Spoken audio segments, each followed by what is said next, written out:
that was abrupt. I don't even remember what he said. You're tuned in at 9:30 on a Thursday night, and that could mean that you are only tuned in to one thing. You're tuned into ChipChat, everybody. What's going on? Ding, ding, ding, ding. PI edition. Yes. I'm Tez. Who are you, Brian? I'm right now AI Jean-Luc Picard. Oh God, hold on. You broke the whole thing up. No, I just told you. You just told him, Tez. I just told him. Well, I'm Brian anyway. So whoever you want to call me. I'm the average white guy. How's that? There you go. You're the average white guy. And obviously, to kick this off, the real RFK Jr. Trials of a Truth Warrior. Welcome to ChipChat, everybody. Obviously, Chip is not here, but this is a special edition of ChipChat, as it is every week, because Chip is on assignment. In particular, he's atoning for his sins and being hungry and praying all day. Happy Yom Kippur to my Jewish brothers and sisters all out there. And that is why he's not here. Obviously, last week we were off. My favorite type of week. No, you were off. We were off. You were off last week. I was off the week before that. Right. Obviously on assignment, doing lots of work. Again, nothing happened during that time, right? Of course not. Kimmel got his job back. Yeah. And we didn't see a whole bunch of UN diplomats walking out on a big speech. We didn't see that. No, that never happened. Of mass shootings. That never happens. No. Trump and Hesketh didn't talk to a whole bunch of generals about a bunch of bullshit. No, that never happened. We'll get to that. That didn't happen, but we will get to that. Myself and Brian, we're in charge today. Which just means one thing, and it's the only thing that I can say that's gonna happen. I can't say that this will be a clean show. The show is never clean. I can't say that there won't be mistakes. This show is rifled with mistakes every week. But what I can say is that this fucking show isn't going to midnight tonight, okay? It's ending at 11 o'clock, goddammit, right? It's ending at 11 o'clock, if not a minute or 5 minutes earlier, okay? So you can clock us now, folks. Now, yes. Please. Yeah. So, and you'll see the complete difference. Yes, obviously. Yeah, it'll be a different CPT time. It's gonna be on time. Actually, it's gonna end on time. But no. Of course, while I love to hear myself talk, I don't love it as much as the host of the show, who will listen to this, so he's gonna hear that. But obviously we're gonna do a normal shit we do around these parts. We'll have some headlines as always. We'll talk about Trump and his string of losses in court, which seems to be like the judicial system. He has more losses than the freaking who we can say, the Browns, Panthers, maybe the Ravens, since the way they playing. Oh God, yeah, we should carve out a time for you to talk about your beloved Ravens. I had an interesting take about Lamar Jackson earlier today. I would love to hear your thoughts on, but we'll just turn to a sports show very quickly, especially with him not around here. Obviously, here in the federally controlled capital, we are under not just we, the country is in a government shutdown. I think obviously in this area we feel it first, but that'll obviously reverberate across the country as it already has begun. But that's started, and we have some updates on that, but the biggest update is that this is probably going through next week, if not longer. There's only one person who holds the record of the longest shutdown. He is in office, so we'll see if he breaks some records. But it's gonna be a great show. Actually, we still have time. We're still in the 10 minutes of the first thing. I heard an interesting thing around Lamar Jackson, in the sense that when he first came into the league, because there was so much criticism that kind of teetered on like blatant racism, right? I mean, if we think that Bill Polian said he wasn't a quarterback when he's clearly a Hall of Famer, first ballot, like no matter right now, no championship, he's clearly first ballot Hall of Famer in the NFL. But the comment was made that maybe there's an overcorrection now where we don't hold him to the same standard that he has been able to win in the big games. And he obviously hasn't even made it to the Super Bowl to try to win one of those yet. But I thought it was interesting. It was like almost do we have an overcorrection where the people who dislike Lamar is like you just don't want. I don't want to be on the side of them, right? That's just I don't. But is there a place where you can still give criticism towards him? And I mean, I don't know his inability, but the big games. I don't want to say it's inability yet, but because he's in the prime of his career, but he hasn't won the big games yet. Right. Well, let's put it this way: the biggest critic of Lamar Jackson is Lamar Jackson. He's his own biggest critic. He knows it. He knows what needs, what has to be done needs to be done. And it's kind of unfortunate that whatever this injury is, because again, I love the Ravens how they keep quiet about his injury. It's like, no one knows what it is, but he'll be out for a bit. So Cooper Rush, good luck to you, man. Good luck. Good luck. And with that, obviously, I'm finally French. My accidental life in Brittany. It's a real book. Sorry, it's a real book. Just checking out my favorite publishing site. Publishing, seeing what new reads they have on there that I will be jumping right into. All right. Well, I mean, I don't have to drag this out. We could finish off the intro in a timely manner and just keep moving on. Timely, manly manner. Yeah, exactly. Yeah, this is a different. We are CPT, baby. That's what this is. That's CPT edition here. We're gonna make sure this thing ends on time. I guess this is the part where I guess we're gonna get ready to go to break. It's clear right around these parts that I am the co-host. And when I'm given the opportunity to grab the reins of this show, I don't do a great job of that because I like to sit back and let the man whose name's on the show run this. But yeah, this is a tough job. He also wrote the show. I didn't do anything with this. He wrote the whole show. I'm just reading. So again, you're still 100%. Didn't write anything. Somehow. I even asked for the link because I had these great things that I wanted to put in there. And I just never got around to it because, I have an unhealthy relationship with work. Just not around here. Okay. Yes. But you still have a word, right? I do still have a word. So I guess, wait, should I do the first word or should you do the first word? We're still keeping it. Oh, okay. All right. Do I have a word? Yeah, I have a word. I think I have a word. Do you have a word? I have a word. Okay, so I think I do the first part of this. All right. So we're gonna do this. It's gonna be great. It's gonna be awesome. Okay. That's gonna be wild. All right. So sit back and grab some chips. And Renton. Wait, hold on. We butchered that. No, because you should have said yours first, and then I. Yes, this is how. Let's do this again. Take two. This is how live television radio is. Exactly. No one's listening. It's just me and you. All right. So you're gonna go. Yes. Let's do it again. You're gonna go first. You'll go first, and then I'll say it's blank time, and then we'll go from there. So, all right, that's also on me. I jumped the gun on this. All right. Here we go. All right. So sit back, grab some Renton. It's dumbass time. You're listening to the best show, the only show, ChipChat CPT version on Beltway Radio and beyond. Sweeps.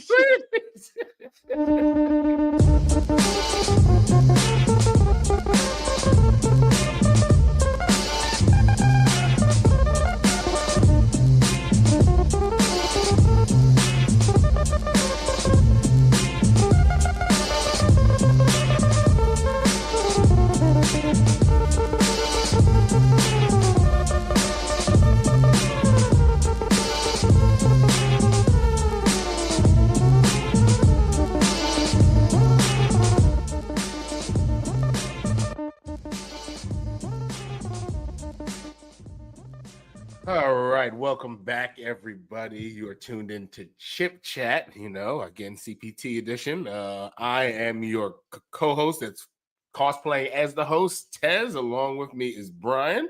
Hello, everyone. Make sure that this shit actually stays on track, at least for the first hour. All right, and you know what we do. We know how we kick this off. We're going to jump right into some headlines. So without further ado, I will, kick off the first one. We'll see where this lands us. We'll see what I'm reading for the first time that Chip has written for me. All right. Okay, so first headline, Pete Hegseth, who we just mentioned, called all flag officers, generals, and admirals to Quantico down there in Virginia for a meeting and to make them watch him do cake stands. Obviously, he's a man of many tricks. Yes, gotta love that part. At the gathering, officially described as this could have been an email, Pickle Pete told the generals that the lack of hazing what was making the military soft, and then forced them all to do shots every time he cussed. So this feels like they should have called in for that? Richie Incognita. Because clearly who they needed to do. He can tell you something about hazing. Oh God, that was a fun time in the NFL. That's back when I was still watching. That was such a long time ago. The defense secretary, who himself is under IG investigation for chatting classified war plans to reporters, announced that the whistleblower protections would be weakened. And we all know this is because he texts Chip before the meeting. Yeah, so that's, again, we have a full-on source there. Yes. Chipgate next to Signalgate. So there it is. Yeah, a little Chipgate. But at the Pentagon, will now be conducting polygraph tests and forcing staff to sign NDAs to prevent leaks. Signal chats from SecDef himself are still fine. Yeah, that's quite all right. Yes, if you send things to the good guy Jeffrey Goldberg at the Atlantic, then it's perfectly all right. The meeting was planned without 47 Trump's inclusion, but when Trump heard he'd have a captive audience to ramble to, he couldn't resist stopping by. Fun things to say. What did he say? Bunch of nothing, but maybe he said this. Trump did a tight 5 on the N-word, but since Pickle Pete had fired all the black generals, it was fine. I mean, it's quite, if you do go watch any of this, right, which I don't really recommend, but there is this part where he's talking about the N-words, and it's just 2 N-words that you can't and we don't want to use. Well, first he says there's 1, and he realizes that's what he says. He's like, there's 2. We don't want to use either of them. We don't want to use either of those. You get in trouble when you use those, but you have the newer ones. We have the I was like, God, they have new N-words? Where are they getting them from? Sorry, I know where you're getting them from. We always get them from. Yeah. Sorry, let's move on from that. Of course, the big story this week was the number of mass shootings over the weekend, including one that involved burning a church to the ground. So the president took the opportunity to tweet AI slop about something called medbed. Crazy. Medbed.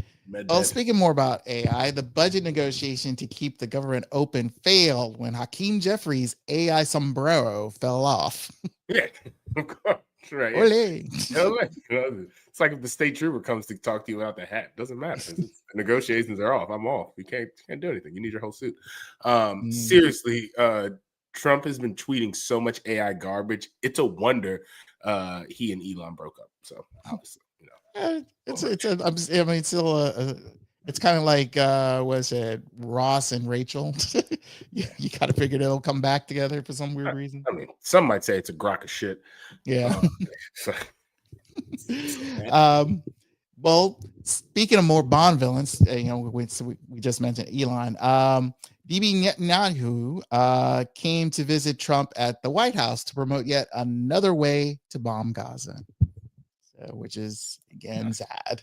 Fucking laugh at that one there, but yeah, I know. But yes, it is. Yeah, it's true. The federal government has shut down again. But in case you're wondering, someone will still be feeding frozen mice.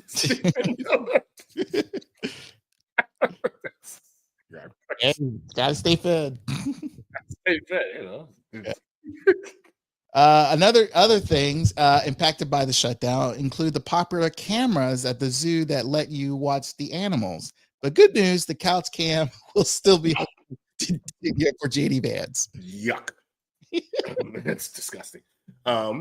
Speaking of JD himself, JD Vance, Trump announced new tariffs on furniture. There's no punchline. There's none.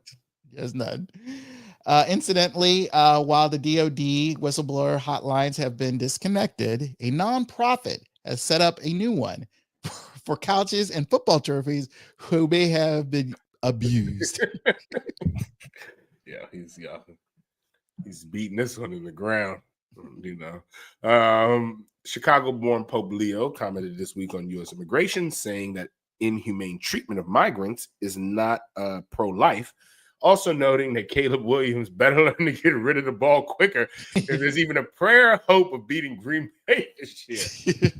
Full on Chi-Town is that Pope Leo, Moldova held an election and overwhelmingly voted for the pro-European party. And this piece of news brought to you by Americans for a Smarter America. That's good. This is sad news. Yes. Jane Goodall passed away after a lifetime of loving chimpanzees, but not in the way that Rush Limbaugh allegedly loves chimps. Or that lady who's infamously known for, he's eating my friend's face. Which you could just put chimp eating my friend's face in whatever you choose, ChatGPT, Google, and you will find that video. I think one of the police officers shot that monkey, which sounds crazy because it feels like people say that for other things in this country. Anyway, sorry. Yes, but here's something crazy. The NFL announced that Bad Bunny will be the star of the Super Bowl halftime show, causing sales of Oakleys to skyrocket as overweight middle-aged men flooded social media with their outrage. Be clear, middle-aged white men. White men flooded that. Yeah, they're pissed. I mean, it's an honored tradition at this point, since Jay-Z and Rock Nation have taken over the Super Bowl halftime along with Apple Music, of them picking people and white folks just being completely upset about this. It's now a time-honored tradition. True. Well, the funny thing, especially since the two that were kind of in the I would say the race was Taylor Swift and Adele, and pretty much once they felt like, oh, the paycheck is nothing, deuces. So yeah, and they don't need what the actual paycheck is, which is exposure. Neither is Bad Bunny, but I mean, whatever. Yeah, and the last thing I want to see is Taylor Swift. Think about this: if the Chiefs get to that she Super leaves Bowl, the suite and she has to get out of her damn presidential suite to come down to do a halftime, I say, hell no, I don't need this. No. I thought I saw somewhere. I haven't cross-checked this or confirmed it, but I think Bad Bunny has a show earlier that day in South America somewhere. Yeah. So we'll see. Obviously, the selection of Bad Bunny makes sense as the NFL is trying to grow in Latin communities and around the world. Growing a customer base is what conservatives now refer to as illegal immigration. Yes, that's what it is. Interesting. We got some weather news here, though.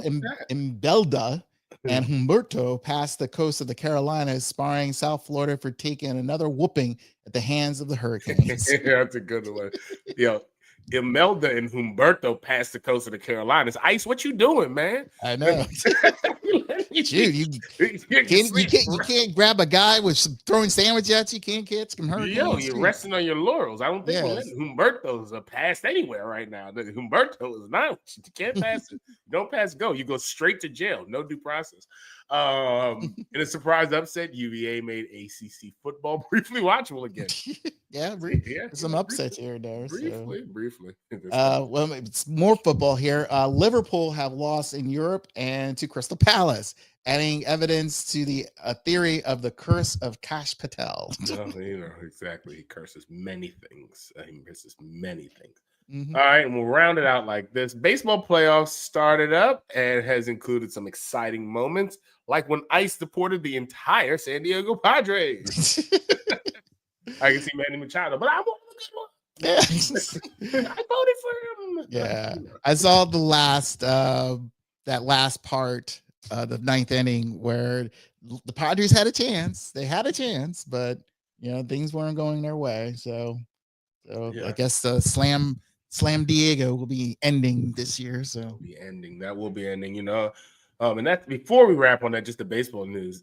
Would you say, I heard this as well today, would you say that the Los Angeles Angels are one of the worst teams in the history of sports?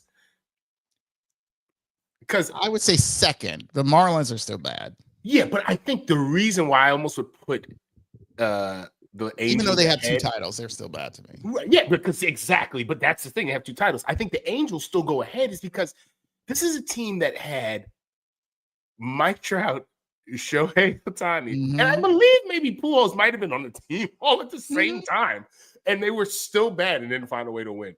Yeah, I mean, when you put all your money into 2 players and the rest no pitching, like limited pitching, and I'm gonna say limited is like unlimited. You had nothing, and then your infield is what scarce, even if random playing or not.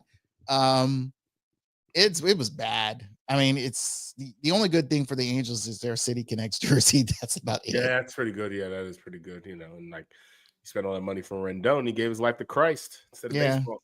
So it's okay. That's all right. We're not judging here. We don't judge. Yeah, that's the headline. So we got through it. I'm looking at that clock, man. We're looking good, man. We're looking good on time. The time is looking great. I'm a good night's sleep tonight. That's the headline. So I guess we'll take a break. Yes. Well, this break, Chip and you always fear that I have something, and I do. So this is not musical. This is verbiage with some musical interlude to it. So I hope you enjoy it. It kind of there was another little headline story that was revealed this week. Or while we were away. So do enjoy. This is Chip Chat on Beltway Radio and Beyond, and also the RIP Radio Network. Oh yeah, we're syndicated over there. Yeah. Mr. President, this is a photograph of the alien from the movie Alien. This is what you could end up looking like if you eat some of the raw, frozen shrimp being sent to the United States by other countries. Now, let me tell you what I'm talking about. In late August, the FDA found that raw frozen shrimp from Indonesia was being sold in Walmart.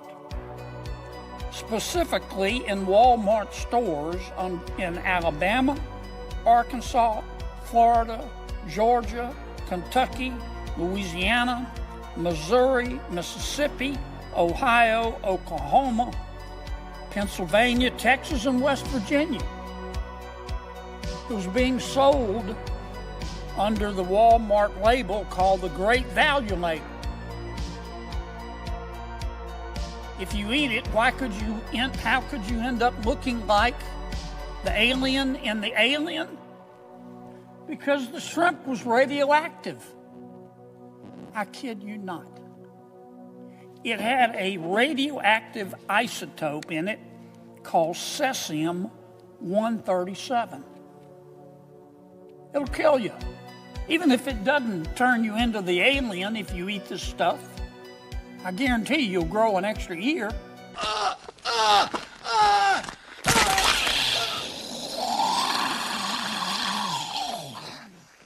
Oh, no. Not again.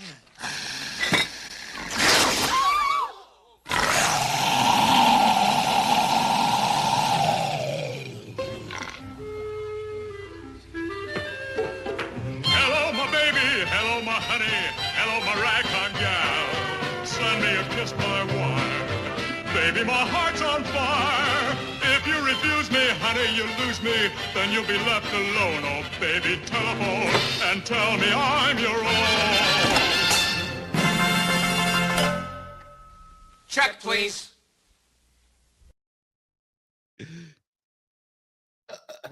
Welcome back, ladies and gentlemen. I am your co-host, filling in for Chip today as the host, along with my good buddy Brian.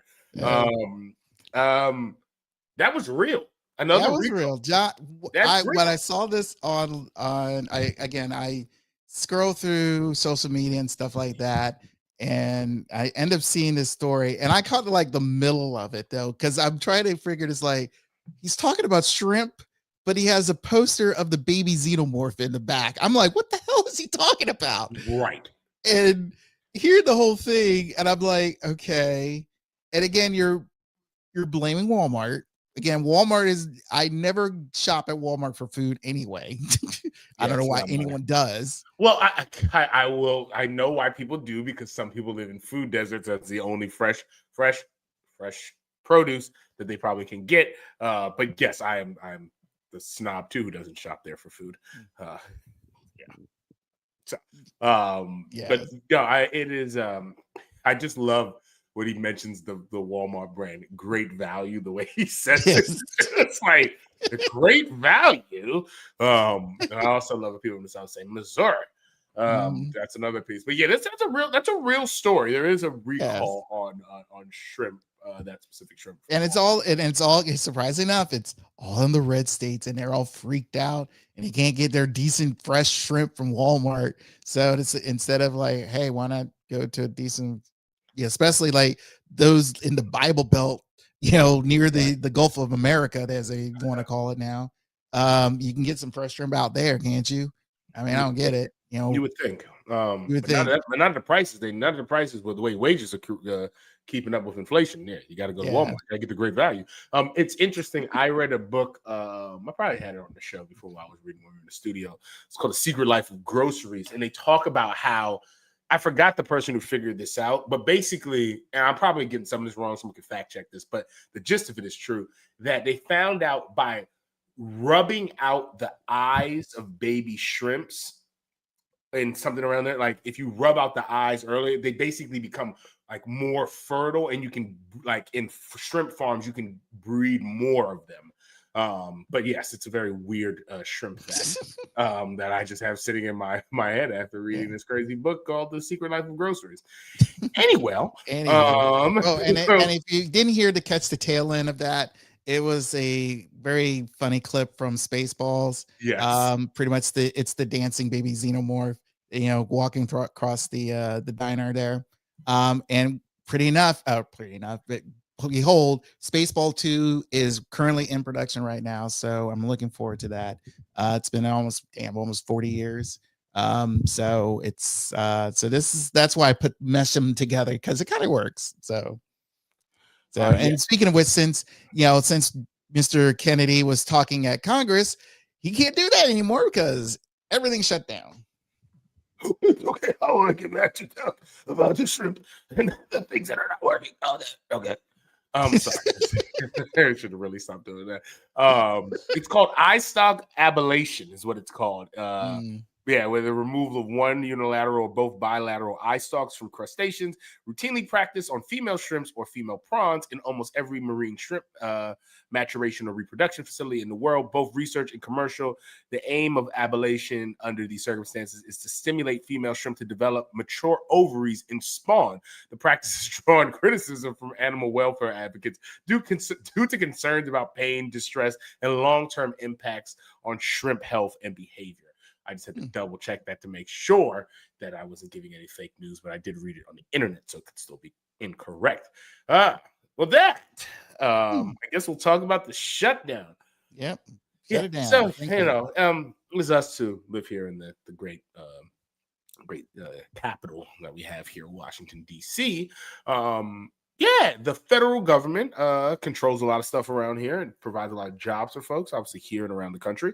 And the government has to agree, right, to get appropriations and spending budgets for people to continue to get paid. And that didn't happen. So the Trump administration began to exert its power over the government shutdown Wednesday, obviously blaming the Democrats for imminent layoffs of federal workers, even though they're the ones who talked about doing this anyways. They're tying up infrastructure projects in blue states. Most I've heard in New York City lost out on a lot of obviously infrastructure in the millions, maybe billions of dollars. They're posting partisan messages on government websites that deflect and blame the stoppage in crucial federal services, right? Most federal government functions were halted after funding ran out, say last night at midnight, and Congress deadlocked over how to extend spending laws. Vice President J.D. Vance said that officials were on a couch figuring this out. No, I'm saying we're going to have to lay some people off during a prolonged shutdown to prioritize funding and essential services through though the size of the federal workforce is unrelated to the country's financial health during a lapse in funding, right? It doesn't matter. Senate Democrats on Tuesday blocked the Republican bill that would have extended the federal resources for 7 weeks. Republicans in the chamber blocked the Democratic bill that would have done the same while also extending subsidies for health insurance coverage. That sounds like a good thing. The GOP bill failed again on Wednesday vote. Congress will be off on Thursday, similar to CHIP for Yom Kippur, the Jewish Day of Atonement. Right? The two sides in the White House have dug in. Donald Trump, quote, Donald Trump and the Republicans have barreled us into a shutdown because they refuse to protect Americans' healthcare, Senate Minority Leader Chuck Schumer said, the Democrat from New York, on the floor of the chamber. Vance, speaking from the White House, and press briefing room, shot back that Democrats are holding the government services, quote, hostage to achieve unrelated policy goals, which he falsely said mostly centered on providing health care to undocumented immigrants. That is not true, who are ineligible for federal benefits. But he and the GOP lawmakers did indicate that they would be willing to talk about extending Affordable Care Act subsidies set to expire at the year's end if the government was funded. Quote, let's fix America's problems. Let's work together to solve them, but let's reopen the government before we have our negotiations about healthcare policy, Vance said on Wednesday. God, this is always an interesting one. I mean, the government shutdowns are really bad, right? And the folks who get paid are the ones who don't really need the money because they're usually trading stocks that we haven't been able to kind of get and figure that out. But yeah, it's Congress, right? The Senate and the House members continue to get paid. But if you think about their staffers, who are the people who are most likely living check to check, they don't get paid. The custodians in the Capitol and around the government don't get paid. National Park Services, I would assume the zoo is closed, right? And all of that's closed, right? Yeah, so there's a lot of harm that ends up happening. I do know that some of the folks are paid on I want to say some folks in Congress are paid monthly. So some folks might get a check, but then not get anyone over the next, 30 days. Yeah, and this is just playing with people's money, right? And I think it's very unpopular, but I do think that the Democrats had no choice but to do this. Because we saw the blowback when they rubber stamped this earlier this year.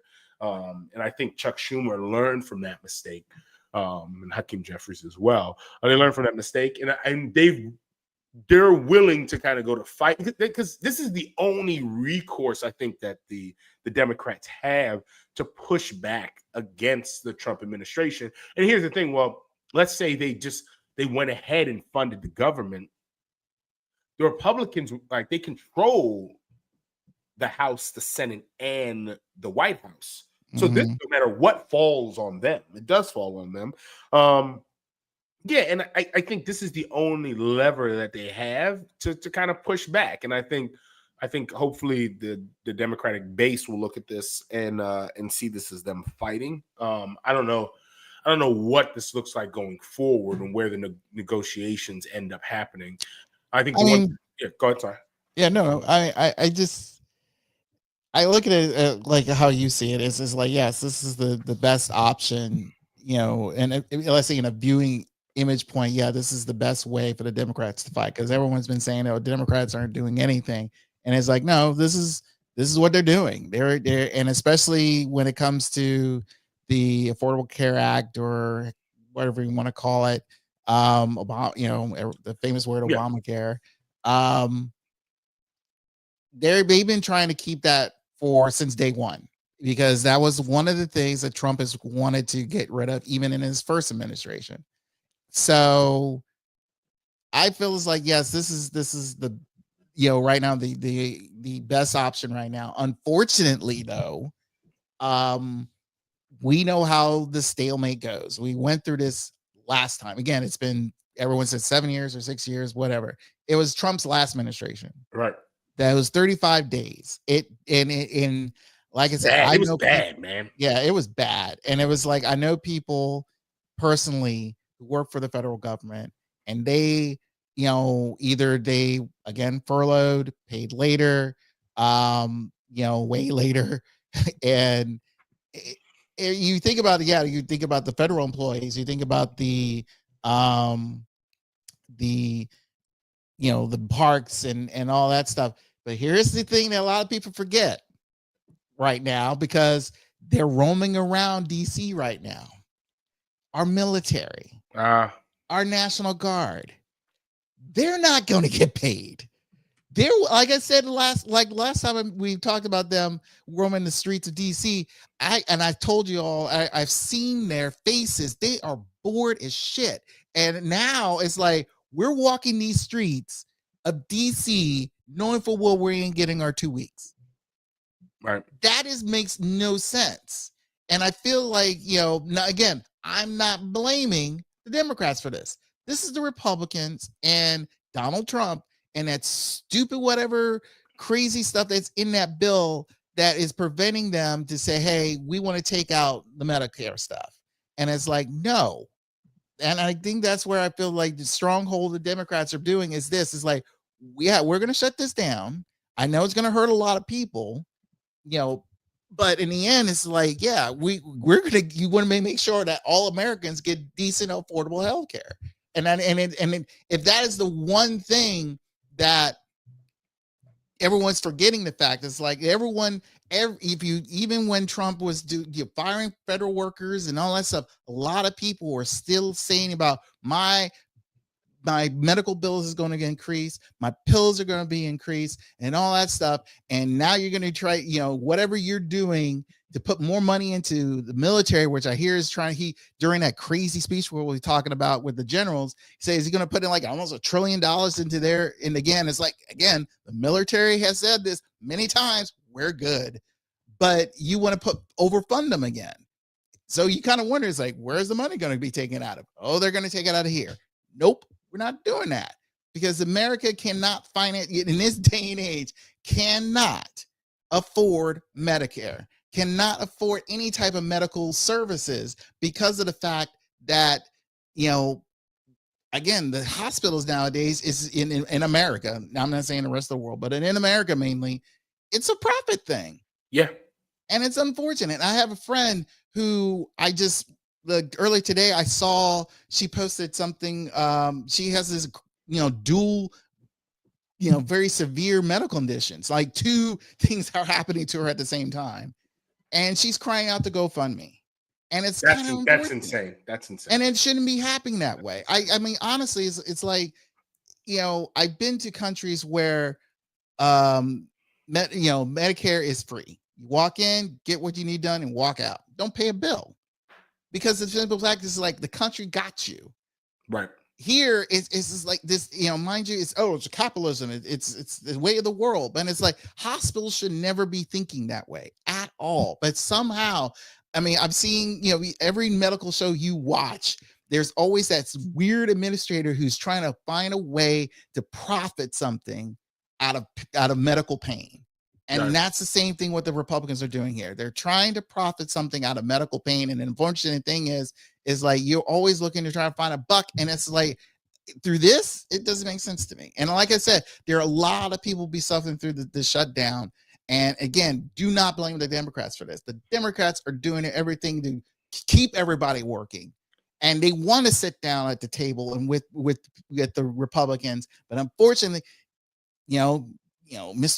Pornhub Johnson backs him out and say, no, we ain't talking to you. And it's like, dude, you're stupid, because because knowing full well you're getting paid and everybody else isn't. So No, I think there's a few things there. I mean, one, even what they're trying to claw back are things that are subsidies that have already been like, they're trying to reverse things, cuts that have already happened to Medicaid. So it's not even like, and I guess it gets spun as, like I heard it today, it was like, oh, this is the first time where it's like they're trying to add spending, but I think they're trying to add spending back. I think too, the having a healthy society is just advantageous for a healthy economy, right? It's weird when they can't really square that circle and see that. And I think the other piece is that it's a lot of Trump's base, I think, who use these services, right? Is Dave Chappelle might say the poor whites, right? Like it's yeah. So it's kind of like who it's actually hurting, right? And even Obamacare and Affordable Care Act, right? A lot of folks, like, you know, people will say, I don't want the government my business, but keep your hands off my Medicare and Medicaid. It's like, wait, what? Hold on, no, that's good there. Wait, but you do want them in your business. No, I mean, again, like, the problem is that it's gonna hurt. I don't know what's the over under on this going longer than 35 days. Yeah, that's I don't know. That's a really good one. I think it probably comes under, hopefully. And I think the one thing it sets up for Donald Trump is for him to kind of go and make a grand bargain or a grand deal. And I think that still drives him. I think because I think he just likes that, the ability to say, I made a deal. And I don't know what that deal looks like. But I do think he caves eventually. Because I know a lot of folks don't think a midterm's going to happen next year, but I don't think this is good for them, for the Republicans going into the midterms next year. And they have a variety of things that's not good for them, whether it's cost rising, whether it's the tariffs finally starting to creep into the economy. Yeah, and it's just not good for them. But I think staying on this this same kind of a shutdown, road here. Vice President J.D. Vance on Wednesday was downplaying criticism over this fake video of Democrat lawmakers that the president posted online, saying the depiction of one party leader in a sombrero, as we mentioned earlier, and another seeming to deliver profanity-laced tirade was, quote, funny. President Donald Trump posted an AI-generated video with the help of Brian in a failed effort to avert a government shutdown, charging the party leaders with wanting to provide, as we mentioned earlier, undocumented immigrants with free health care.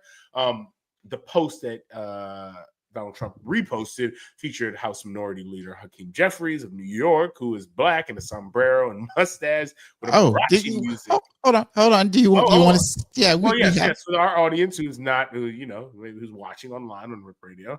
Yeah. Maybe watching online on Rip Radio, but also on Beltway Radio and beyond. Yes. They might want to see that. So I will. Yeah, here it is. Here we go. Let's take a look. Let's take a look at this thing.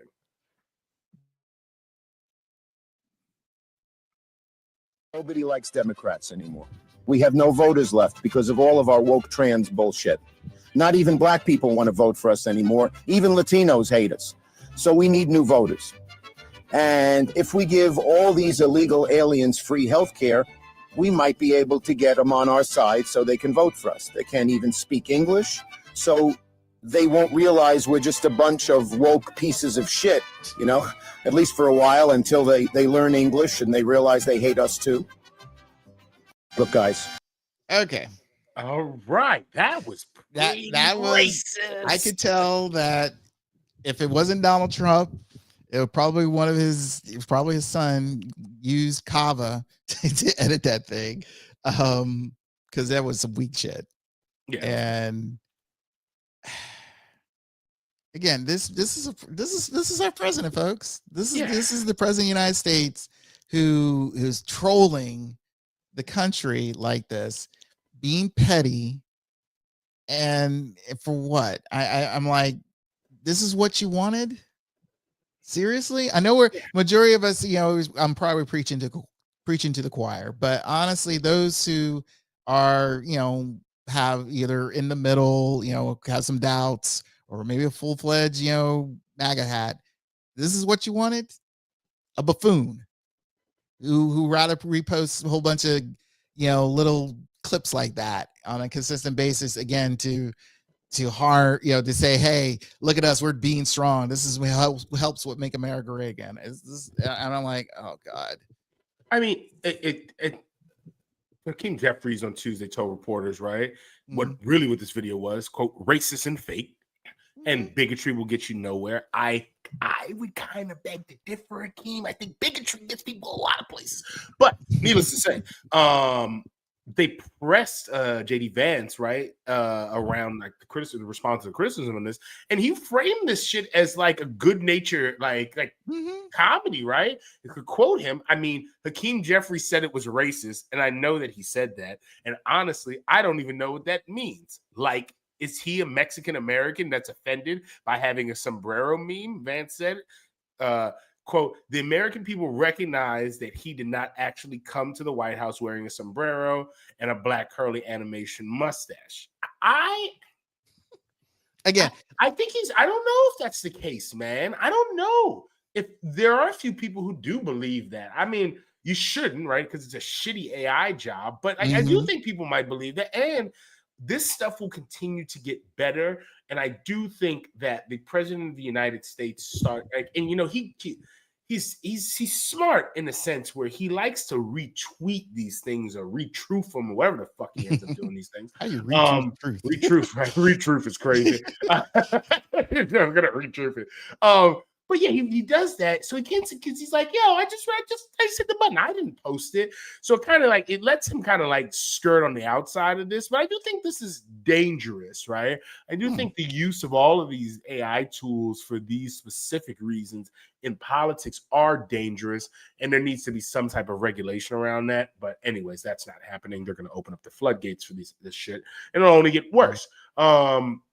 But yeah, I think you gotta kind of condemn this shit, man. You can't just let this get out of the bag and say it's okay.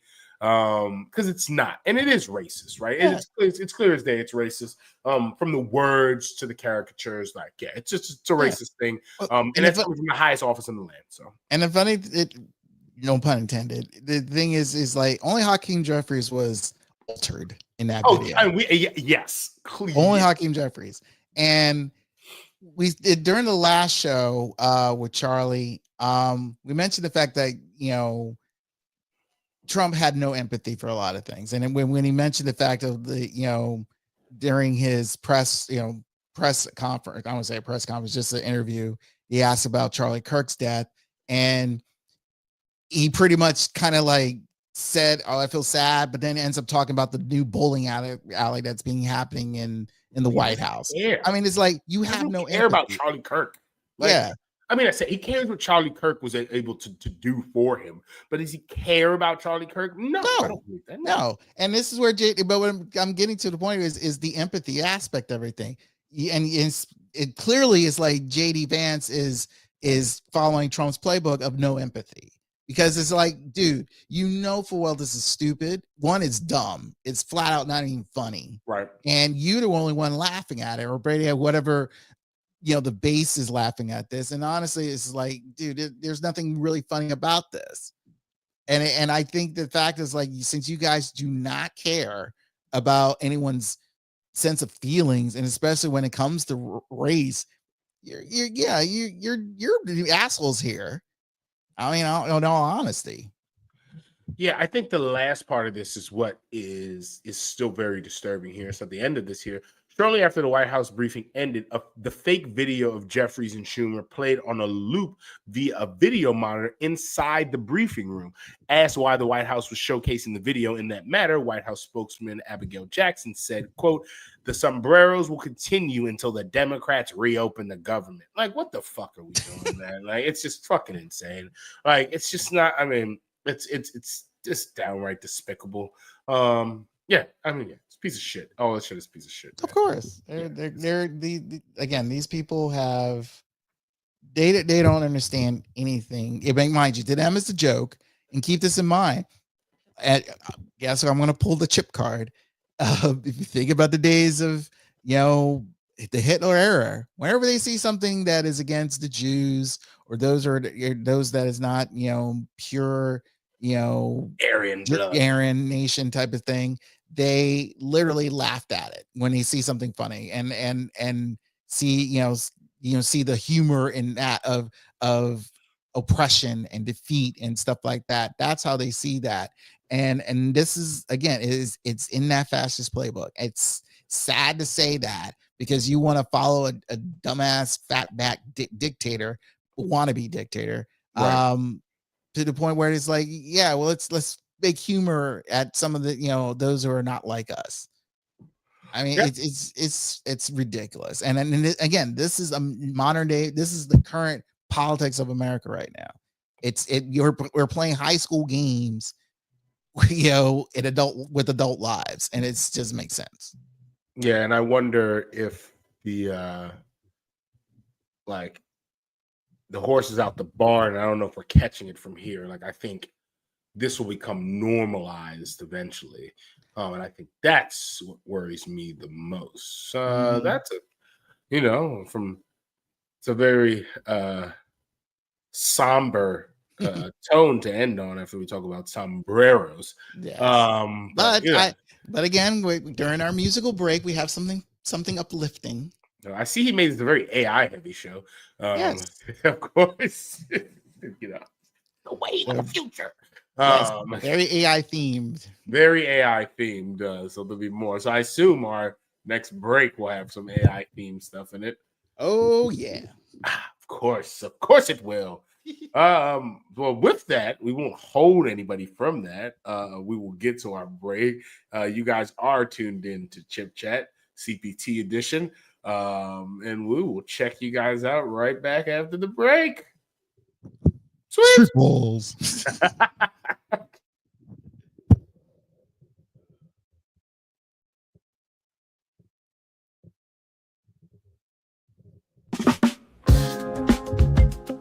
The dopest motherfucker alive. Whoa, I gotta be the dopest motherfucker alive. Whoa, good God, I'm so great. When I walk, the whole earth shakes. I'm like Ali in his prime, Jordan jumping from the line. Get the Pentagon, I'm the fucking bomb. Oh, don't pretend, girl, don't pretend. You can feel it in my presence. Being by my side's a blessing. I'm just dope, I'm great. Walking out of my life, the biggest mistake, that's a fact. Oh,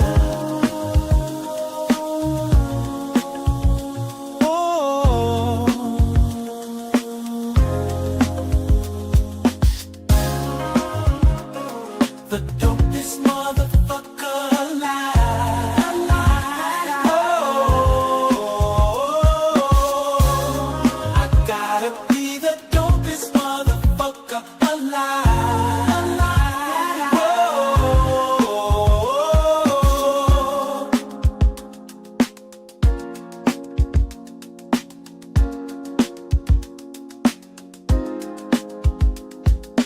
Ric Flair strolling, I'm so golden. We all can't be chosen. Bitch, I'm chosen. When I got my first hater, I knew that I made it. I almost cried. Confirmation, I'm the dopest motherfucker alive.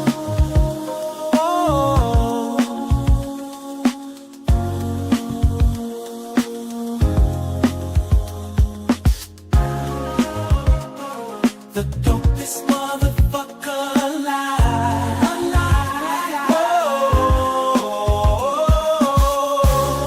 I gotta be the dopest motherfucker alive.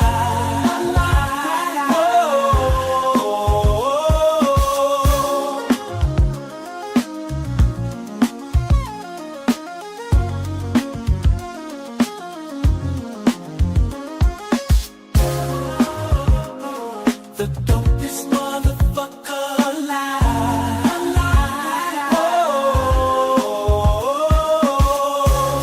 I gotta be the dopest motherfucker alive.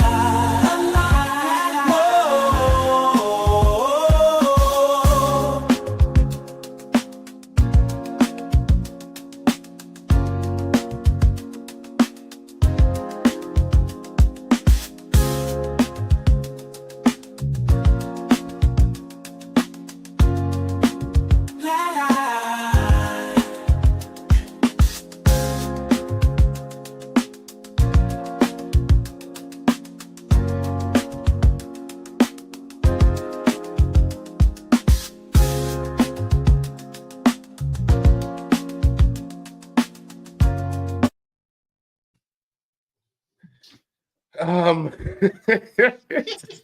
out to the dopest motherfucker alive. Ladies and gentlemen, welcome back to ChipChat CPT edition. I am your co-host, cosplaying as the host, Tez. I'm here with Brian. Cosplaying. I'm here with Brian. I could spend the rest of the show. I'm still looking at the time, make sure we end the shit on time. I can spend the rest of the show analyzing that AI video. There's a few things there. From one, how I fit all those women inside. I'm assuming that's a red M5, maybe Beamer. It looks like it was. Mm-hmm. He went from having 3 chains to 1 chain at some point during the walk. Mm-hmm. Who knows what happened there? There's a key for all the hip hop fans in there. There's a club like the sign the bottle girls walk around with an infamous line from Jay-Z's song Imaginary Players on In My Lifetime Volume 1. And it's like, what's the difference between the 4.0 and the 4.6? And that was the sign. That one was that's the one that got me, because I was like, that's slick. I like that. Because that's because the difference between the 4.0 and the 4.6, 40 or 50 grand cocksucker beat it. Is to quote the 21st century poet Sean Carter. No, I can analyze that fucking video all day long. Yeah, great job. Yeah. That's not better than my man who's slapping motherfuckers. What? Yeah. So, well, again, it's from AI for the culture. So again, they've been bringing out some great bangers for everybody should listen to. My thing with the video was, again, like you said, you notice like the various women's kept changing like every 5-10 seconds. We had some full-on black women in the car. Next thing you know, there are Latinas in the elevator, and then it's a mixture in the hot tub. Yeah. So it's like, okay, I guess you are the dopest dude if you keep interchanging every 10 seconds. So, and the thing is, you only had 3 commas. You only okay, I'm glad you got to that point. I was going to say everything with 3 rubbers, and I don't know if they're reusing that. It seems kind of nasty, whatever. But I guess participating in safe sex, no matter what, we endorse that here. But yeah, there was only three rubbers, and I it's like you can't go get more. You can order online, get a good 20 or 30 pack. Yeah, so Costco's was probably not still open. Get the Wu-Tang 36 chambers. Sorry. Anyway, moving right along. Yes. So we're gonna stay. In AI realm, because that's what the show is today. Along with CPT, it's also AI. We have all the acronyms. And we call this part. For Linda McMahon, it's A1. A1? Did she say that? She said A1. Yeah, that's what she said. She said A1 is crazy. Wait, hold on. Wait, the secretary over education, right? Yes. A1. Hey, not A+. At all.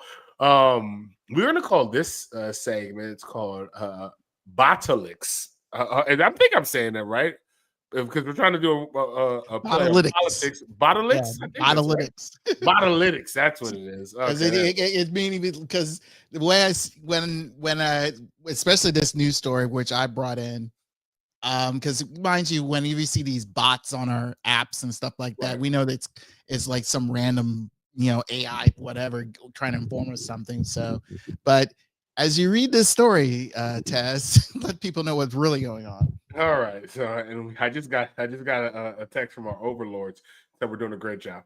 So he's somewhere watching, hopefully laughing.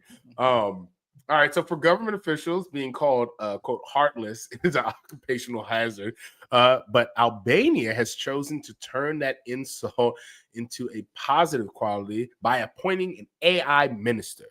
And not a minister for artificial intelligence. Rather, it's an actual cabinet member who is literally the work of AI. The new addition is like a pop star known simply by the single name. Is it Delia? I think it's I think it's Delia. Yeah, Delia, right? Delia. Something like that, right? Prime Minister Edi Rama introduced her. her, as a member of his new cabinet on Thursday, 4 months after securing his 4th term in office in May elections. However, the move was symbolic rather than official, as Albania's constitution insists that government ministers must be mentally competent citizens aged at least 18. And we know AI is incompetent, yet alone a citizen. Still, the advantages of appointing a bot over humans are obvious. Delia, whose name means son in Albanian, is unlikely to be the source of any unflattering leaks about the government. She will only be power hungry in the sense of electricity she consumes and water. And a damaging expense scandal would appear to be out of the questions, right? Yeah, exactly. There's no expenses. In fact, corruption was the utmost in Rama's mind when he made Delia part of his team as Minister for Public Procurement. Her role will be to ensure that Albania will become, quote, a country where public tenders are 100% free of corruption, end quote. That's not going to happen. We're working with a brilliant team, which is not only Albanian, but also international, to come out with the first full AI model in public procurement. End quote, the Prime Minister told the BBC. Quote, not only will we wipe out every potential influence on public biddings, we will also make the process much faster, much more efficient, and totally accountable. Delia has already been working in Albania even before the government, quote unquote, appointed her. Her first incarnation was an AI-powered virtual assistant guiding applicants through the process to obtain official documents, which I think sounds like a helpful use of AI, right? I do think that's probably a bunch of documents, and AI probably can sort through that a little faster. Rama boasts that Delia has helped more than 1 million applications on the eAlbania platform, but his vision for AI government role is a lot grander than the mere chatbot. He's talked of, quote, leapfrogging bigger, more advanced countries, which are still locked into the traditional ways of working. I'm kind of okay with the traditional ways of working, even though the traditional ways of working ain't working well right now. I don't know if we need any I hate RFK Jr. and his policies, but I think it'd be a hell of a lot worse. Actually, maybe AI might do a better job of him. I have talked that through, and I feel a little bit different. Yes. But AI will never do better than I do. But other than that, cautiously optimistic. The founder of the financial services company Balkans Capital and Dia. Those are some wild last names, and I'm not. We just gonna say Andia because I can't pronounce the rest of the Albanian name. Notes that Edie Rama, quote, often mixes reforms with theatrics, so it's natural people wonder if this is symbolism. But she says AI minister could be constructive if it develops into a real system that improves transparency and trust in public procurement. So I think a lot of this is, and I think you probably see this here in this country as well too, when it comes to people bidding on government contracts. I think that they're hoping that this AI tool, as you put this bid online, as has been quoted in this article here, it will kind of go through and like closely see if a company meets the conditions and the criterias, right? Which I don't necessarily think is a bad thing. And they say that there is a place where this could work. I still worry though about using artificial intelligence in this way. And I still think there's a human element that needs to be part of this, which, I mean, if it roots out corruption in obtaining government contracts, so be it. I mean, that's a great thing. But yeah, I do think I wonder about this. I wouldn't say I'm the biggest fan of this. Yeah, I would say if you ask me if I'm like a half full or half empty on this, I'd say on that. I know. Well, I don't know. Maybe it was an AI video, but when this was presented to the, I don't know what the Albanian government would be, or Congress is, Parliament, maybe Parliament. I saw the video; they were not too thrilled with this, and like I said, again, it could be AI generated. I'm not fully sure because again, it just seems like they were like perturbed by this. And I feel as you're discussing how this AI administrator or minister would be presented. It seemed like if sadly we AOL has gone for the wayside. But if you were oh yeah, dial up is over. Right, they had like this character that would help you, like guide you to wherever you're going. I don't know if it was AOL or maybe it was what other bygone search engine. But the point is the fact is like I don't want to be talking to Zion here. If any of those who remember Power Rangers, it's not Zion, Zordon, whatever. Zion, that's crazy. Get out of here. But so Power Rangers like that. Yeah.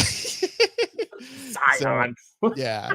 But the point is like, okay, everyone has issues when they talk to like no one, when you're making those important calls to, again, like someone from the health industry, and you're dial 1 for this and dial 2 for that. And it's like, okay, now you're dealing with a AI minister. I mean, it's like, come on. I mean, I don't know who it's helping. I mean, it views the fact is like, okay, once again, the powers that be, actual human beings who got elected into office, really doesn't want to work. Right. And pretty much it's like they'll put up this AI, whatever, to say, hey, listen to this person. This guy's got the algorithms or, to guide you to wherever you need to go. You already had a couple months ago, a judge got pissed off with the AI lawyer. And, so now you get this. I mean, it's one thing to an AI, robotic or what do you want to call it, guide you, help you set your planning. I understand that. A lot of people have issues, planning their day. That is the most maximum amount of effort that thing needs to do. I do not want an AI minister or an AI president. Kindly, we got one right now dictating our lives, and making policies and things of that nature. It doesn't make sense. You need, like you said, human ideology in there, not AI ideology, because what is AI that? That's alien. That's alien to anything that we do. Yeah. Yeah. So again, they're dictating how, based off of what did the numbers say, but it's all calculated by something else. And it's just like, look, the calculations keep changing and it can be manipulated. So that's the thing that a lot of people don't fully be aware of that stuff. Is just like, a computer can change because the user is changing it. Keep in mind, folks, Tron is coming out next week, and you should see that shit. Everyone laughs at it because it's a dumb.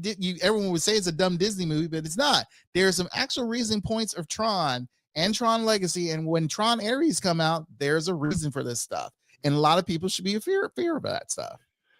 No, I agree. Yeah, it's just clear as day like that. Shout out to Albania. Hopefully it goes well. I doubt it will.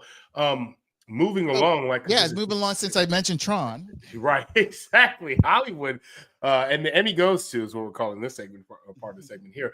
Hollywood has a new hopeful by the name of Tilly Norwood, not a human actor, but rather a synthetic creation made with, you guessed it, everybody, AI. The brunette with the Margot Robbie smile has so far made only brief public appearances and only on social media. I think isn't that probably the only place it can make. So I don't know. We'll see. It's unclear whether the AI can perform scenes with other actors since it only does monologues facing the camera in the clips. But Tilly Norwood's president has actors in the Actors Union, SAG-AFTRA, and others concerned that this might be a step towards replacing human talent. A quote, Tilly Norwood is not an actual human performer. It is artificially intelligent construct, said actor and SAG-AFTRA president Sean Astin in an interview with NPR on Tuesday. The Actors Union issued a formal statement condemning AI. Quote, different people will try to create new and interesting things, and it's an exciting environment, but nothing will ever replace a human being. I think that's a huge quote, end quote. Astin said that under the terms of SAG-AFTRA's contract with the Hollywood Producer Studios, may not use synthetic performers without giving notice and bargaining over terms. Many NPR employees are members of SAG-AFTRA, AFTRA, but are under a different contract. AI creations are often touted as being less expensive, and they seem more and more human-like. However, human actors like Oscar winners Ariane DeBose have been coming to their own defense. In their quote, the artistry and dedication and real lived human experience of SAG-AFTRA performers is what has fueled the motion picture industry for more than a century, end quote, DeBose said in a statement. Quote, synthetic performers, on the other hand, are created using technology that is only as effective as the content it is trained on. This technology will never create anything original, and it's technology that mines from the work of human creatives without consent or pay, end quote. Yeah, I think this is probably the part of AI where I feel maybe the most passionate about is when it does come to the arts, humanities, and like human creations. I just think that there's no room for this. If we think back to the strike that happened in Hollywood, I guess we're coming up on 2 years now. I feel like it's 2 years. Yeah. 1 year. It's 2 years. Yeah. This is what they were worried about, right? They were seeing around corners, and they were trying to prevent the studios from thinking, right? Let's just use Law and Order, right? That has a million episodes, right? And is also probably the reason why everybody thinks that we live in a less safer time now than we did 15 years ago, because fucking Dick Wolf has everybody fucking afraid. Fucking that this crazy shit is happening. It's a very safe time. I know I sound crazy saying that. But if you take something like Law and Order that has a ton of episodes, you could feed all of the episodes of SVU into AI, and I would assume that it could push out another episode, right? It could create one, right?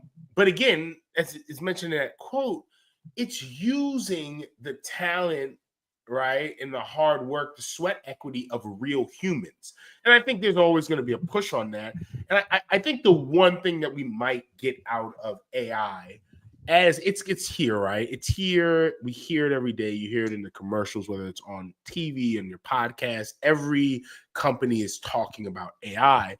But I think what we'll end up getting to is there'll be some nostalgia for what humans only can create. And I think that will actually end up being, it will cost a premium to get that, which maybe works out because AI will make certain things cheaper, right? And people will be able to make things and create things at a cheaper cost. But I do think when it comes to like the human element, right? Someone actually making you a painting, right? Or someone writing or scribing, I think there will be another market that opens up for that, because humans will pine for human created objects or art. I think that's something that we'll end up getting back to. So I'm hoping that happens. True. I'm gonna go back about the fear factor and where we get the actors being upset, because remember roughly about 20 plus years ago, when the Final Fantasy movie came out, a lot of people were having issues and put in the fear of the fact of, because it was all computer animated, characters. And I remember the fact that how the news media took it as saying it's like, oh, they may be taking over the replacement of actual real actors. And this is like, well, they still had voice actors. Mind you, this is all computer animated, and at that time frame, it was like then the state of the art, because no one is, mostly all of the animated stuff is more cartoonish and everything. So seeing three-dimensional computer animation is like, oh, this is highly upscale and and all that stuff. So, but I do remember that particular time, a lot of people put that fear into the fact is like, hey, they may be replacing actors, be aware of that, blah, blah, blah. And it's like, well, in a way it did, in a way it didn't. It kind of just helped the computer industry, the computer gaming industry. It gave a lot of the, actors who do a lot of either voice work or even actual actors who do some voice work, gave jobs there. This year, I think, really increases the impact of being fearful, because you're now replacing everything. You're not just replacing the actor, you are replacing the camera crew. Right. You are replacing this is a great point. The staging. You are replacing the director. You really don't need a director. You just need someone to type this up, put it through a computer, and you're done. And I think that's where, for the studios, for them it's like we can save a buck, and they're always constantly saving a buck, because I always had an issue with reality television. When reality television has been booming for now over 30 years, and for the TV networks, they're always looking for something to save a buck, and that's why they have a lot of these channels have these stupid reality shows. It's super cheap to produce. It's super cheap to produce. The people that are on there, they're there for less than, I would say, $10,000 a day, or I don't know how much, whatever their payment is, but they're barely, they're not paying, like, you're not paying like going back to Friends, because each one of them had almost a double-digit $1 million contract before they left there. So my viewpoint is the fact that that's where that's where I feel like Sean Astin, who was newly elected as the president of the SAG SAG, I get it. Because it to me it's like, look, you're not only, you start with the actors, you're taking away actors, but then again, everybody else, mind you, the actors are the only people we constantly see when it comes to a production. But I'm a guy who works behind the scenes, right? And I can see a lot of people losing jobs, and the only person who's not going to lose a job is probably the writer. For now. If you fully implement into this. Now, mind you, if this happens like maybe 100 or 200 years from now, it will be mute. But then again, like you said, a lot of people crave real emotion, and getting an animated emotion, based off of what was written on stuff, it will come out fake. I've seen story. Mind you, there's even the real stories that we see on television, it seems fake half the time, because some of the actors are not fully believable, but if you implement this in an early age, and a lot of people get comfortable with it and all that stuff, and it's just slowly seeps in, and it's like, it seems like it's all natural, which I do not agree with. You have to have the realism, mind you, I like, like I said, you see me with Jean-Luc Picard. Even though they're, when they do the Star Trek, they do have actual actors come into their ship and act out certain things. I remember certain episodes of Star Trek and The Next Generation, they had actors performing something, because again, they want the realism of seeing people acting out a certain play. Worf saying, he's like, you don't know Hamlet until you see it in Klingon. I mean, it's like, that's what they say. And because again, you want the real passion from real people performing for you, instead of a generated thing that someone just typed up and say, act smart, and they'll act smart based off of how the algorithms go. And it's kind of unfortunate. It's again, but the main thing here is like, it's a lot of saving money for the studios, and which they're always constantly looking for. And it's like, dude, you making money, you got to spend money to make money. That's how this business has been. But for whatever reason, it's always those stupid executives who are hungry to keeping more money in their pockets, and they figure it's like, this will be the cheapest way to do it. Yeah, I mean, just to your point earlier, I think I was just looking up, and I think this is somewhere around there. I think Friends cost somewhere close to produce $10 million. I think it's something close like that, like $10 million an episode. Mm-hmm. Like for that to produce, where something like Love Island, I think its total budget was $30 million. So like, just to your point on that. And mind you, the thing is like, they don't want to pay actors. Right. That's the key thing when it comes to executives, is like, when a show is getting increasingly popular, so are the actors. And the actors feels like, hey, we're banking you a lot of money. If we're the top tier show on this network, we deserve that type of money. Mind you, Cosby never did that. Let's keep that in mind, especially the 7 years that they were on. But for Friends, and especially when the times have changed, it kind of warranted that because they were the top tier show for those 10 years, even though I think 5 of them were okay. But you kind of want to say it's like, hey, if we're the number one show, you need to pay us like that. And especially at that time where it was still up to there in 4 networks, cable was still, a teenager. So, I mean, again, you kind of figure it's like, hey, you kind of want to pay us now. Now, since there's a plethora of cable, cable channels and the streaming channels, and all that stuff, the networks are always having a hard time trying to maintain their whatever status quo is to benefit themselves and their executives and their shareholders to say, hey, we want to give you these big bonus checks. But again, it's like the production cost is going to this show. And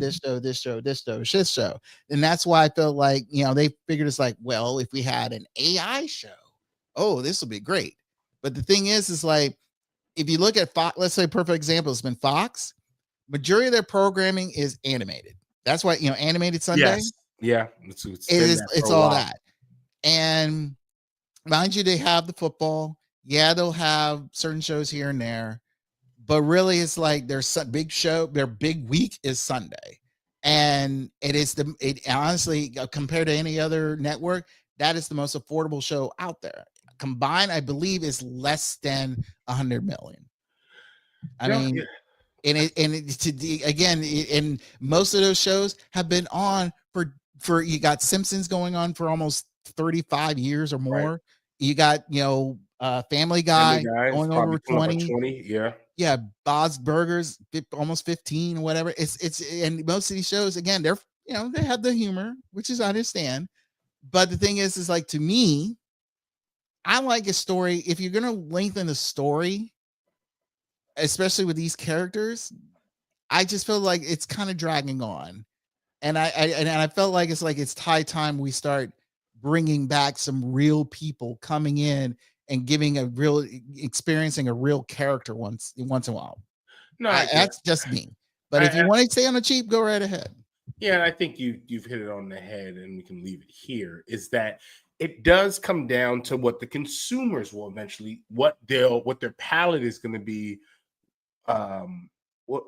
what'll be acceptable for their palate. And if it gets to a point where they do accept this AI generated content, which I think consumers will rebuke. It might get good enough to get there, but I just think they will rebuke it because from what I've seen, usually AI kind of produces the same thing over and over again in user case. Like it doesn't deviate. There's no creativity in it. And I think the customers will rebuke that. But if they don't, I think we could be in a world of trouble because then they will be like, well, we're fine with that, as you mentioned, and they'll just go with it, right? They won't care. All right. All right. We're not going to take a break. We're going to move on because we're behind time. We're not going to end at 11 o'clock here, but it's okay. Damn, man. Damn you, AI. Damn you, AI.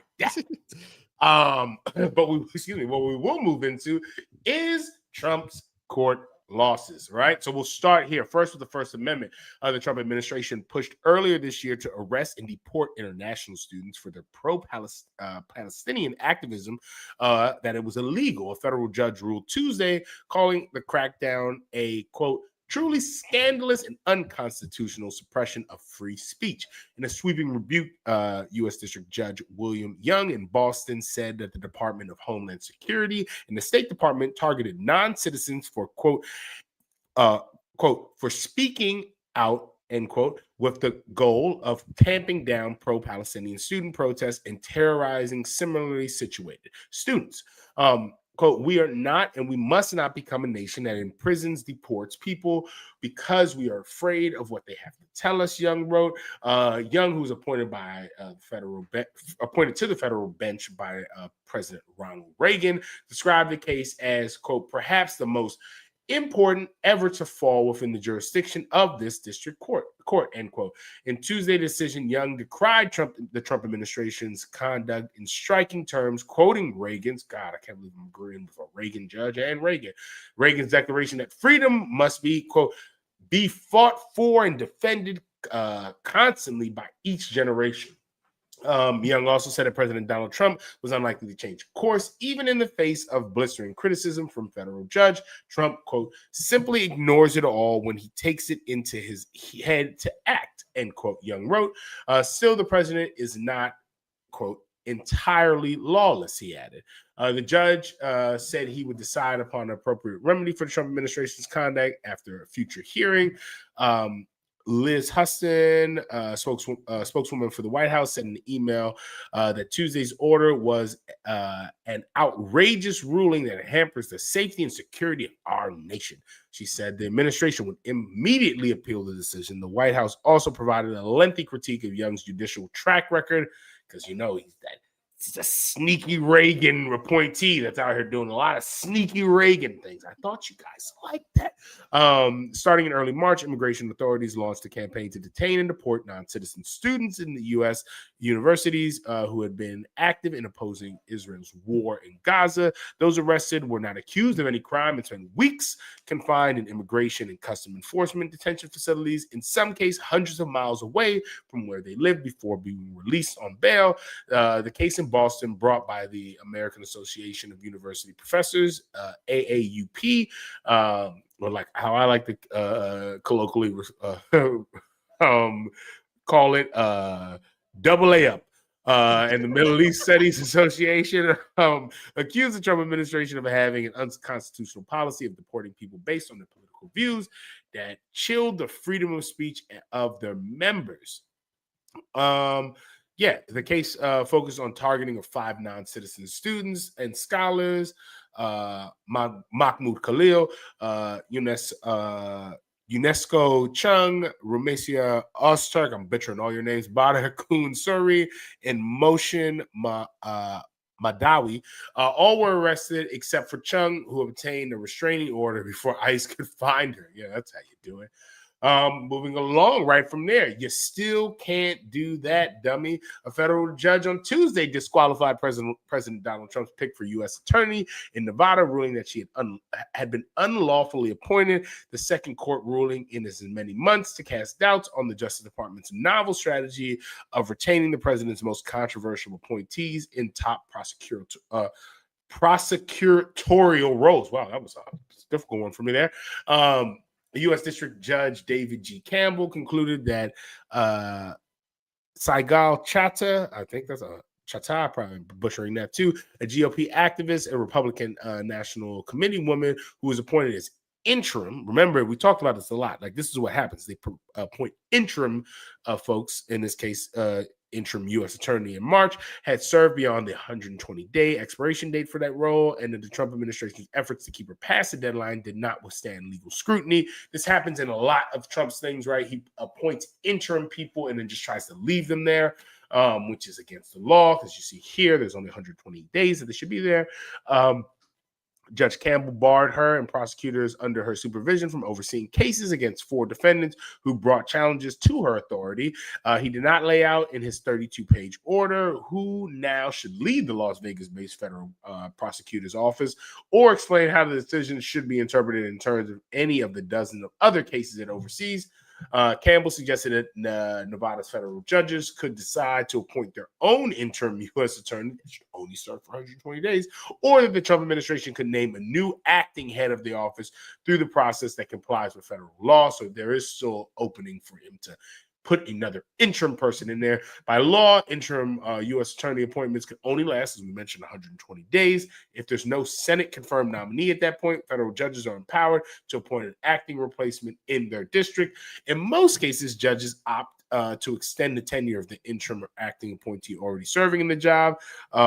In Haba's case, New Jersey's federal judge voted not to reappoint her, choosing a career prosecutor from her office instead, who had been serving as Haba's chief deputy, Attorney General Pam Bondi. Responded by attacking the judges and firing the successors they appointed.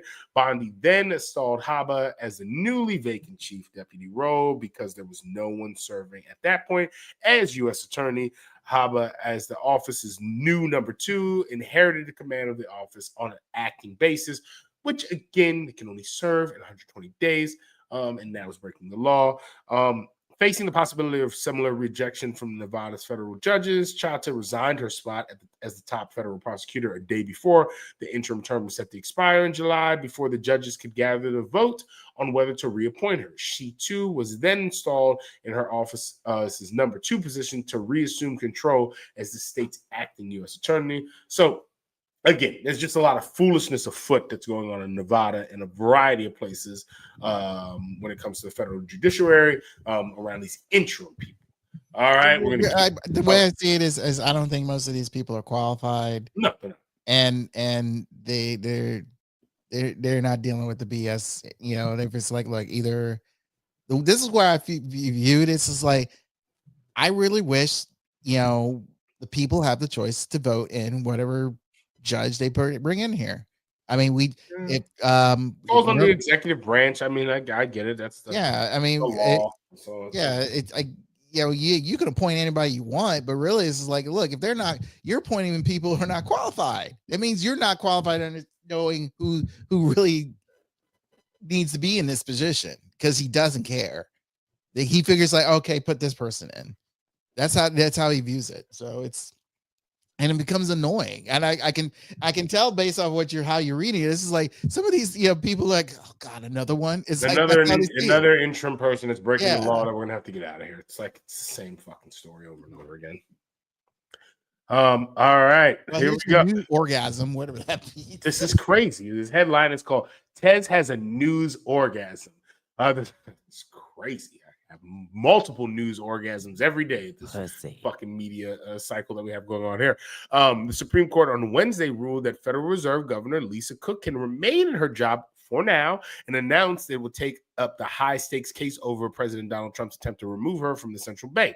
The court will hear arguments in the case in January, and its temporary ruling will last at least until then. Lower courts allowed Cook to keep her position at the Federal Reserve. The Trump administration had asked the high court to overturn those decisions, allowing Trump to remove Cook immediately in order, hopefully, to have another appointed person on there that they can vote for lowering interest rates, whether it's right or wrong. The high court's decision to hear the case sets up a showdown over the independence of the central bank, which sets interest rates and tasked with taming inflation. The case could have major ramifications for businesses and consumers, right? I mean, this is huge, right? And I do find that the Supreme Court is a rubber stamp at this point for President Donald Trump. But I think this one they need to be very careful with, because I think we talk a lot about banana republics, but I do think once the Federal Reserve is under the thumb of the president and it becomes political, they're no longer making decisions based on economic data, and they'll be making decisions based on politics. Yeah, that's true. The provisional ruling allowed Cook to keep her job, signals hesitation from at least some of the justices regarding the president's aggressive campaign to oust Cook and gain tighter control over the Fed. Her removal would require affirmative votes from at least 5 of the 9 justices. That's very interesting, so they had to get there. I'm assuming Birkan Brett and Amy Coney Barrett was the ones who joined Roberts, I would assume, and the liberal justices to get this over the line. Columbia law professor Lev Menden called for the court's move quite consequential, even though the justices offer no detail or reasoning to explain the 2-sentence order. By delaying the ruling on the administration's request, the justices handed Cook a win. Quote, "It's not a definitive victory," he said, but, quote, "it just buys Lisa Cook a significant amount of additional time in office, contrary to the president's wishes to displace her." Menon joined other academics and friends of the courts, which are usually amicus briefs, supporting Cook, arguing that allowing the president to immediately dismiss Fed governor could undermine the central bank's independence. The ruling contrasted with others this year by the Supreme Court. In a string of victories for the administration, the conservative supermajority has allowed Trump to fire, at least temporarily, board members at a handful of agencies Congress set up to have some independence from the president. That's including the FTC, the Federal Trade Commission, and the National Labor Relations Board. But the court also signaled that those rulings, that one it signaled in one of those rulings that it considers the Fed fundamentally different from other agencies and that the president might have less latitude to remove its governors. A high-profile group of former Treasury secretaries and Federal Reserve Board chairs and governors and other high-level economic officials warned in a friend of the court brief, removing Cook could jeopardize the credibility and efficacy of the U.S. Monetary policy. The White House offered a low-key response to the setbacks from the court, saying, quote, "We have respect for the Supreme Court," Press Secretary Caroline Leavitt said. "They are going to hear the actual case and make a determination on the legal argument in January, and we look forward to that because we maintain that she was fired within the president's legal authority to do so."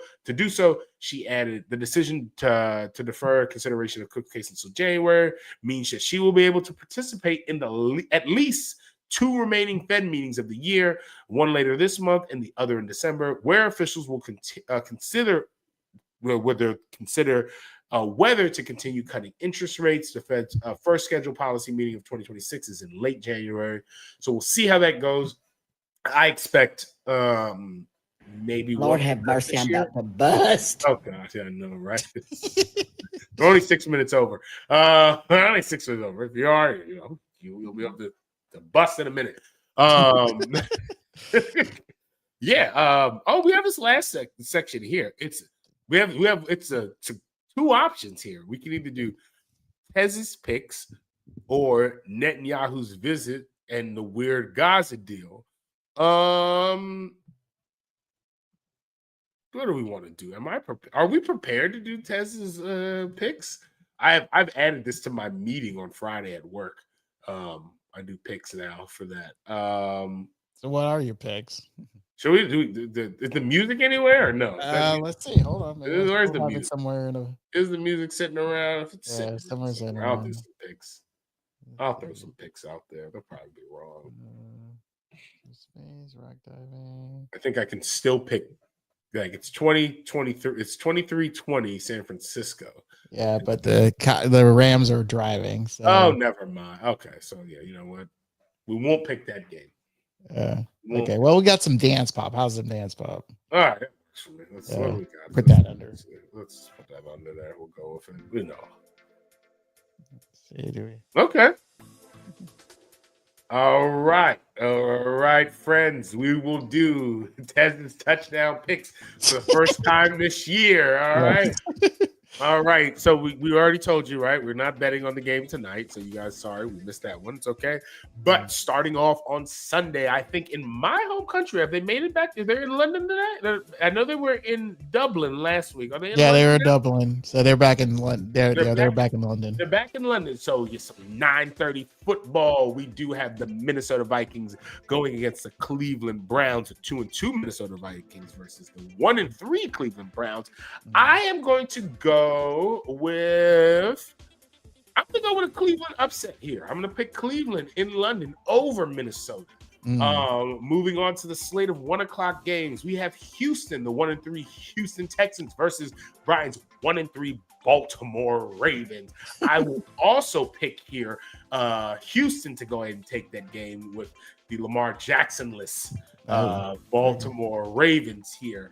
All right, moving along at 1:00, we have Miami Dolphins versus the Carolina. A bunch of 1-3s right here. 2 1-3s going at it. I will choose the Dolphins, even without Tyreek Hill, to move to 2-3 against the Carolina Panthers at 1:00. Next, we have the Las Vegas Raiders versus the Indianapolis Colts, who are at 3-1 versus the 1-3 Raiders. Geno Smith looks really bad. And oddly enough, Daniel Jones looks really good. I'm going to pick Daniel Jones and the Indianapolis Colts to go 4-1 in that terrible division. And they make a playoff berth. Yeah. Moving along, we have the New York Football Giants versus the New Orleans Saints, who are 0-4. I pick the New Orleans Saints here to actually go ahead and get a win, get their first win of the year. Wow, you're saying the Saints. Okay. Yeah, I'm gonna pick. I think Jackson Dart came in last week, and they didn't have anything for the draw. But yeah, I think I'm picking New Orleans for this one. Next, we have the 1, 2, and 1 Dallas Cowboys. That's a number you should probably play in the An lottery. odd tie. Odd tie. That great old tie versus the 0-4 Jets. I do have Dallas winning this against the New York Jets because the Jets are always going to jet. Still staying in the 1 o'clock games here, we have the Denver Broncos versus the 4-0 and reigning NFL Super Bowl champions, Philadelphia Eagles. I will pick the Eagles to win that and go 5-0, even though it doesn't help me in the division that I love.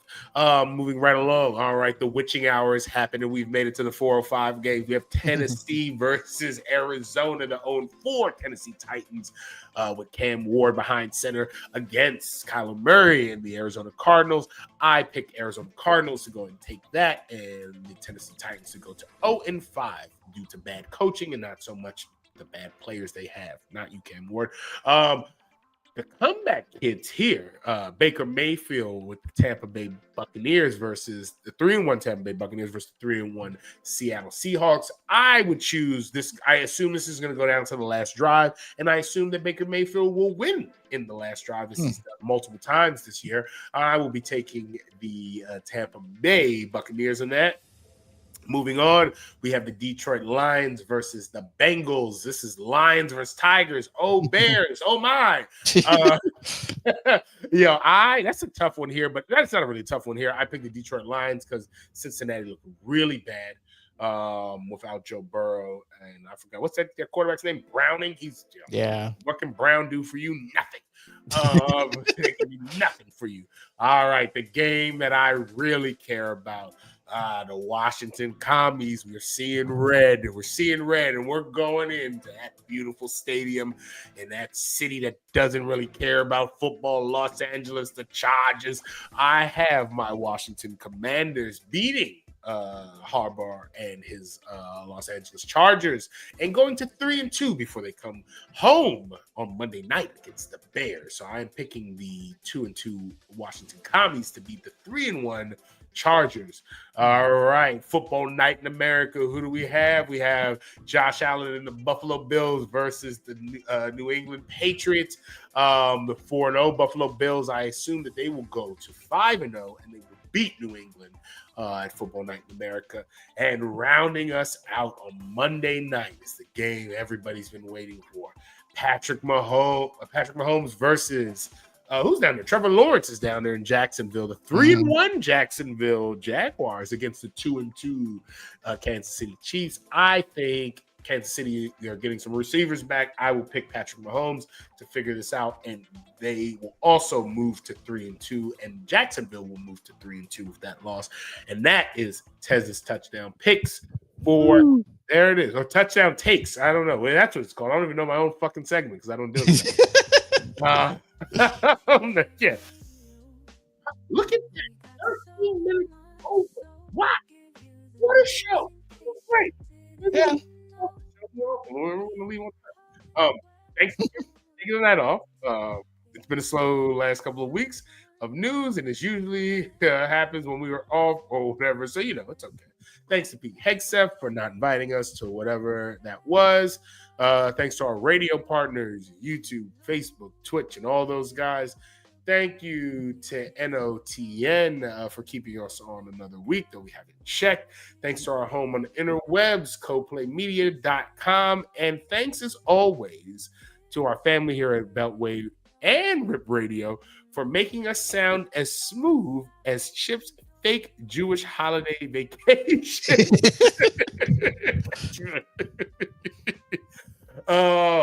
On the socials, where can everybody find you, Brian? We never say this. Because I'm never seen. Right. Exactly. Well, you could find No Filter Sports. I still do that show. I just haven't had the time to do it. But we will have our week 5 commentary soon. I'm trying to plan that out. But no_filter_sports_2.5, where you can find some updates on all the sports, like what Tez said, not his picks, but pretty much what's been going on in the sports world, because there's lot of stuff that not a lot of people are talking about. So a lot of stuff in the W right now, right? Yeah, There's a lot of people. WNBA, and the women's soccer leagues. They're on fire with a lot of things going on behind the scenes that not a lot of people know about. So you should check out a lot of the publications out there for that.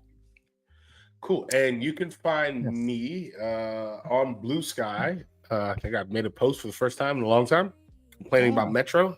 Why they're running fucking 6 cars during rush hour, and how the federal government, if they want to really help, they should fund Metro because it's their fucking idea. I'm not angry. Yeah, you can find me at DC Cortez on Blue Sky, lambasting the federal government. And you can find the show on, oh God, is it RR? Oh, I should know this shit. Search Chip. If you want to find Chip, you can find him at Chef Chip on Blue Sky because he's retained his old handle. And you can find, I think it's ChipChat RR. I think that's it. I don't know. I should know this. I think so. Someone go look that up. All right, sorry. That research team, figure that out. We'll post it. Just put in ChipChat somewhere and you'll find this. Use AI. Should use the Albanian AI. Maybe so. The AI minister will find that. Yes. But yeah, this has been a special edition of Chip Chat. I'm your co-host, cosplaying as the host, Tez. That is Brian, not in the background today. He is full frontal. Oh, okay. Yeah, and that's the show. Thank you everybody for tuning in. We will catch you all next Thursday. I think with a guest. I probably should find a guest. I have a guest in mind. I need to work that out. I need to do some work on this show, but I did a lot of work tonight, so we might not do any work next week. We'll work on it 2 weeks from now. You're tuned into the best show, Chip Chat, on Beltway Radio Beyond and Rip Radio. We'll see you next week, everybody. Sweeps. Oh God. So bad.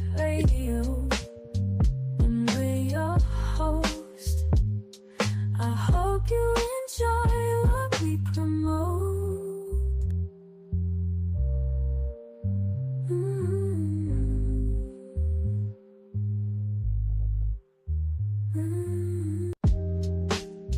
Chip Chat Radio. We got so much, so give you the news in case you